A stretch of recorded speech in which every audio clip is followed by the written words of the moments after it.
कधी लक्ष दिलंय का? गुरुवारी काहीतरी वेगळं घडतं. जणू स्वामी स्वतः तुम्हाला काही संकेत देत असतात. अचानक मन शांत होणं, एखाद्या अडचणीचं उत्तर अचानक मिळणं, किंवा निराश असताना कुणीतरी मदतीला येणं. हे योगायोग नसतात, तो स्वामींचा आशीर्वाद असतो.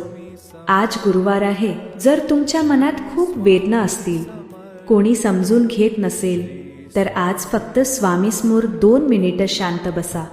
कारण जग सोडू शकतं, पण स्वामी कधीच साथ सोडत नाहीत.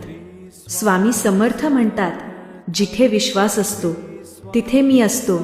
आज त्यांच्या नावाने एक दिवा लावा आणि मनातली एक इच्छा बोला.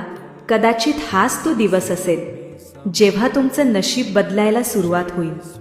जर तुम्हालाही स्वामींवर विश्वास असेल तर कमेंटमध्ये लिहा, श्री स्वामी समर्थ, आणि ही रील त्या व्यक्तीला पाठवा.